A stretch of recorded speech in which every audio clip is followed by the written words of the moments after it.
33 ಕೋಟಿ ದೇವಾದೇವತೆಗಳನ್ನ ಪೂಜಿಸ್ತೇವೆ ನಾವು. ಅಂತ ಗೋಮಾತೆ ನಮ್ಮ ಕಣ್ಣೆದುರಿಗೆ ಕತ್ತರಿಸ್ತಾರೆ ಅಂದ್ರೆ ನಮಗೆ ಕಣ್ಣಾಗ ರಕ್ತ ಬರಬೇಕು, ನೀರಲ್ಲ. ಆದ್ರೆ ನಮಗೇನು ಅನಿಸೋದೇ ಇಲ್ಲ.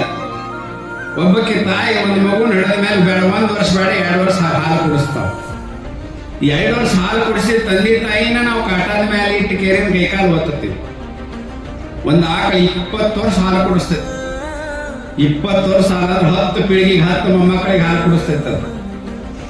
ಅಂತ ಆಕಳ ವಯಸ್ಸಾದ್ಮ್ಯಾಗ ಅದ್ರ ಕಾಲು ಕುಂಟಾಗೈತಿ, ಅದಕ್ಕೆ ಹುಳ ಬಿದ್ದಾವು, ಅದನ್ನ ಯಾರಿಗೆ ಸಾಕಾಕೈತಿ, ಅದನ್ನ ನೀವು ಸಾಕ್ತಿರೇನು, ಅದನ್ನ ಖರ್ಚು ಕೊಡ್ತೀರೇನು ಅಂತೇಳಿ ಕಟ್ಕಗೆ ಮಾರಿಬಿಡುತ್ತೆ. ನಿಮ್ಮ ತಾಯಿ ತಂದೆ 2 ವರ್ಷ ಹಾಲು ಕೊಡಿಸಿರ್ತಾಳೆ, ಅದನ್ನು ಕಟ್ಕರಿಗೆ ಹಾಕ್ಬೇಕಲ್ಲ. ಅವನು ಗುಜರಿಗೆ ಹಾಕಿದ್ರೆ ಅದಕ್ಕೆ ರೊಕ್ಕ ಕೊಡ್ತಾನು.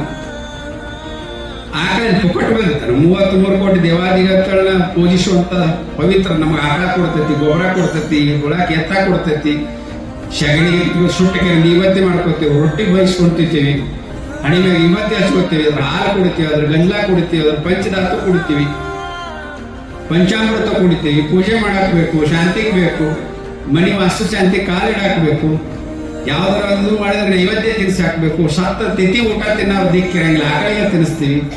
ಇಷ್ಟೆಲ್ಲ ಮಾಡಿ ಸರ್ವಸ್ವ ಕೊಟ್ಟಂತ ಆಕಳ ನಾವು ಕಟ್ಟಗರಿ ಕೊಡ್ತೀವಿ ಅಂದ್ರೆ ಆಕಳ ಯಾಕೆ ಶಾಪ ಹಾಕ್ಬಾರ್ದು?